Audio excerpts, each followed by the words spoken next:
বাংলাদেশের ভোট নিয়ে প্রধান উপদেষ্টার মন্তব্য অস্পষ্ট, প্রকাশ্যে হতাশা প্রকাশ বিএনপি নেতার। রাজ্য সভাপতি পদে অগ্নিমিত্রের নামে পোস্টার পড়ল কলকাতায়। শুভেন্দু বললেন, নেই কাজ তো খইভাজ। কোনো হিন্দুকে ভোট দিতে দেয়নি, পৃথিবীটা গোল, সব হিসেব হবে। বারুইপুর থেকে হুমকি শুভেন্দুর। পুলিশকে ফুটেজ দেখাতে হবে, আমি গুলি চালিয়েছি, মুখের কথা মানব না, অর্জুন সিং।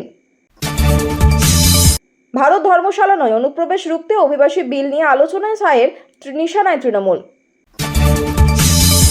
বন্ধু চীন নয়, ভারত সফরে প্রথম পছন্দ ছিল ইউনূসের, দাবি বাংলাদেশ প্রেস সচিবের। মহান স্বাধীনতা দিবস তথা জাতীয় দিবসে প্রকাশ্যে বাংলাদেশের বর্তমান অন্তর্বর্তী সরকারের প্রধান উপদেষ্টা মোহাম্মদ ইউনূসের উপর কার্যত অনাস্থা প্রকাশ করে ক্ষোভ ও হতাশা উগরে দিলেন বিএনপির মহাসচিব মির্জা ফখরুল ইসলাম আলমগীর। একেবারে সোজাসাপটা ভাষায় তিনি বলেন, পরবর্তী জাতীয় নির্বাচন নিয়ে প্রধান উপদেষ্টা যে মন্তব্য করেছেন তা অস্পষ্ট। কেন কথা বললেন খালেদা দলের অন্যতম প্রবীণ ও শীর্ষস্থানীয় ওই নেতা? কারণ জাতীয় দিবসের প্রাক্কালে এবং আসন্ন ঈদ উপলক্ষে মঙ্গলবার জাতির উদ্দেশ্যে ভাষণ দেন মোহাম্মদ ইউনূস এবং সেই ভাষণে তিনি জানান, চলতি বছরের ডিসেম্বর থেকে আগামী বছরের জুন মাসের মধ্যে কোনো একটা সময় নির্বাচন অনুষ্ঠিত হবে। লক্ষণীয় বিষয় হলো, আগে কিন্তু এই সময়সীমাটি ছিল আগামী ডিসেম্বর থেকে 26 মার্চের মধ্যে, কিন্তু পরে তা আরও পিছিয়ে দেওয়া হয়।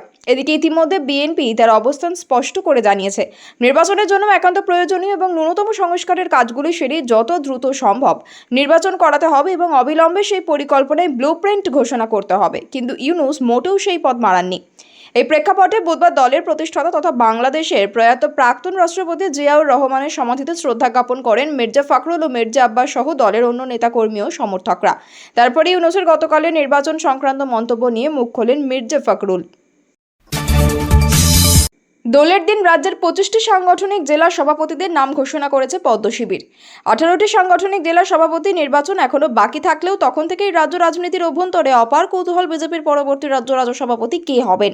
বিজেপির অভ্যন্তরের আলোচনায় উঠে আসছে একাধিক নাম। সেই তালিকায় বর্তমান রাজ্য সভাপতি সুকান্ত মজুমদারের নাম যেমন রয়েছে, তেমনি বিরোধী দলনেতা শুভেন্দু অধিকারী থেকে প্রাক্তন রাজ্য সভাপতি দিলীপ ঘোষ সহ আরও কয়েকটি নাম উঠে আসছে। জল্পনা তালিকায় নাম রয়েছে বিধায়িকা অগ্নিমিত্রা পালেরও।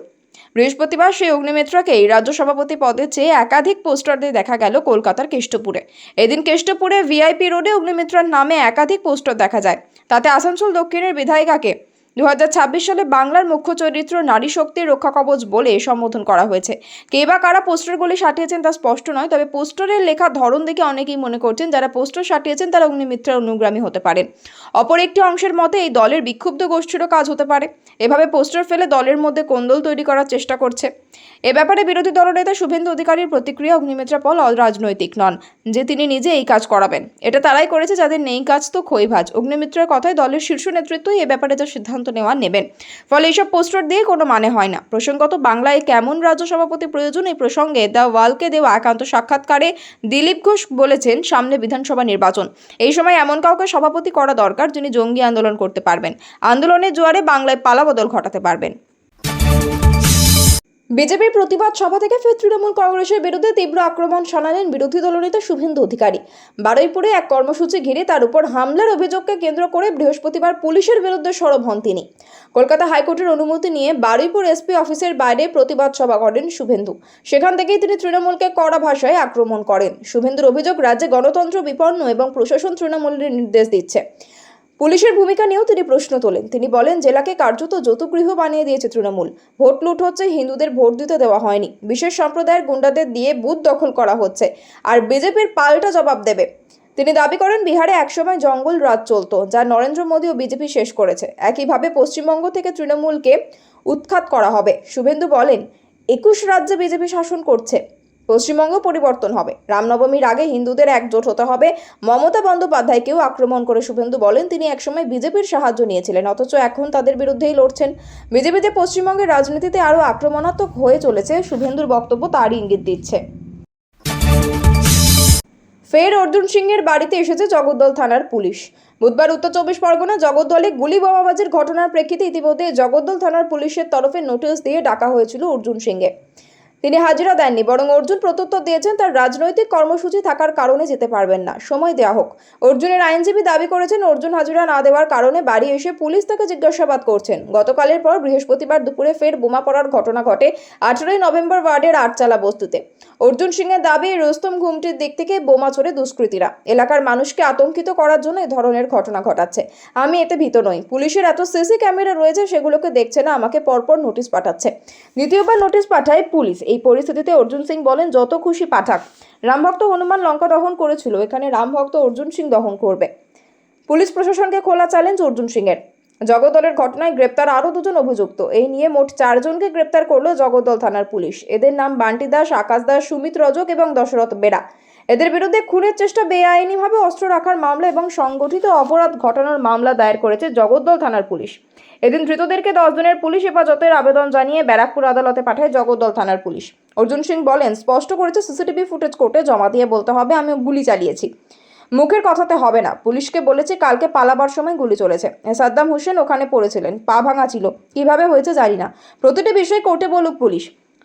মেঘনা মিলের সামনে ফুটেজ প্রকাশ করুক। আমি যখন পৌঁছেছি তখন পুলিশ ছাড়া কেউ ছিল না। ভারত কোনো ধর্মশালা নয়। লোকসভা ইমিগ্রেশন অ্যান্ড ফরেনার্স বিল 2025 পাশ করানোর সময় দেশে অনুপ্রবেশ নিয়ে এই মন্তব্য করেন স্বরাষ্ট্রমন্ত্রী অমিত শাহ। তিনি এদিন সংসদে জানান, যারা জাতীয় নিরাপত্তার জন্য হুমকি স্বরূপ তাদের দেশে প্রবেশ করতে দেওয়া হবে না। এদিন লোকসভা ইমিগ্রেশন অ্যান্ড ফরেনার্স বিল 2025 পাশ করায় কেন্দ্র। লোকসভা ইমিগ্রেশন অ্যান্ড ফরেনার্স বিল 2025-এর উপর আলোচনায় অংশ নিয়ে অমিত শাহ ভারত বাংলাদেশ সীমান্ত পেরিয়ে অনুপ্রবেশের বিষয়ে তৃণমূল কংগ্রেসের তীব্র সমালোচনা করেন। তিনি বলেন, 2026 সালের পশ্চিমবঙ্গ বিধানসভা নির্বাচনের পরে বিজেপি এটি বন্ধ করবে।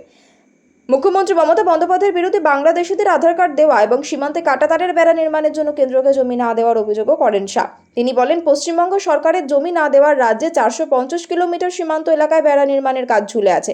অনুপ্রবেশকারীদের প্রতি পশ্চিমবঙ্গ সরকারের সমবেদনার জন্য এই কাজ করা যাচ্ছে না বলে মন্তব্য তার। শাহের অভিযোগ, আগে কংগ্রেস ক্ষমতায় থাকাকালীন অনুপ্রবেশকারীরা আসাম দিয়ে ভারতে প্রবেশ করত। এখন তারা পশ্চিমবঙ্গ দিয়ে ভারতে প্রবেশ করে, যেখানে তৃণমূল ক্ষমতায় রয়েছে। ধরা পড়া সমস্ত বাংলাদেশের 24 পরগনা জেলার আধার কার্ড আছে। 2026 সালে পশ্চিমবঙ্গ বিজেপি সরকার গঠিত হবে এবং আমরা এই অবসান ঘটাবো। 2026 সালে বিজেপি সরকার পশ্চিমবঙ্গে গঠিত হওয়ার পরেই এই ব্যবস্থার অবসান হবে বলেও জানান তিনি। বন্ধু চীন নয়, প্রথমে ভারতেই আসতে চেয়েছিলেন মোহাম্মদ ইউনূস। চাঞ্চল্যকর দাবি করলেন বাংলাদেশের অন্তর্বর্তীকালীন সরকারের প্রেস সচিব শফিকুল আলম। একটি সাক্ষাৎকারে তার দাবি, চীন সফর চূড়ান্ত করার আগে বাংলাদেশের অন্তর্বর্তী সরকারের প্রধান চেয়েছিলেন ভারতে যেতে, কিন্তু সেই আবেদনে নাকি সাড়া দেয়নি নয়াদিল্লি। দিন কয়েক আগে পড়শি দেশের বিদেশ উপদেষ্টা মোহাম্মদ তৌহিদ হোসেন বলেছিলেন, প্রধানমন্ত্রী নরেন্দ্র মোদী এবং উপদেষ্টা মোহাম্মদ ইউনূসের মধ্যে দ্বিপাক্ষিক বৈঠক চাই বাংলাদেশ। তার জন্য ইতিমধ্যে ভারতের কূটনৈতিক মহলের সঙ্গে যোগাযোগ করা হয়েছে। আগামী এপ্রিল মাসে 2 থেকে 4 তারিখ থাইল্যান্ডের ব্যাংককে বিমস্টেক শীর্ষ সম্মেলন অনুষ্ঠিত হবে। সেখানে যোগ দেওয়ার কথা রয়েছে মোদির, যাওয়ার কথা রয়েছে ইউনূসেরও। ওই সম্মেলনের মাঝেই যেন 2 রাষ্ট্রনেতার বৈঠকের আয়োজন করা যায়, এমনটাই আবেদন জানানো হয়েছে বাংলাদেশের তরফে। যদিও ভারতীয় বিদেশ মন্ত্রকের মুখপাত্র রণদীপ জয়সওয়াল বলেন, আপাতত এই বিষয়ে বলার মতো আমার কাছে কোনো তথ্য নেই। এহেন পরিস্থিতিতে বুধবার চীন সফরে গিয়েছেন মোহাম্মদ ইউনূস। উল্লেখ্য, এদিনেই বাংলাদেশের স্বাধীনতা দিবস, আর সেদিনই একটি সাক্ষাৎকার দিয়েছেন বাংলাদেশের প্রেস সচিব দ্য হিন্দুকে দেওয়া সাক্ষাৎকারে শরীফুল বলেন, চীন নয়, ভারত সফরই প্রথম পছন্দ ছিল প্রধান উপদেষ্টার। তাই গত ডিসেম্বরে ভারতের কাছে আবেদন জানানো হয়েছিল, কিন্তু দুঃখের বিষয় এই বিষয়টি নিয়ে ভারতের তরফে ইতিবাচক কোনো বার্তা মেলেনি। তাই মুখোমুখি বসে আলোচনাও হয়নি মোদি ইউনূসের।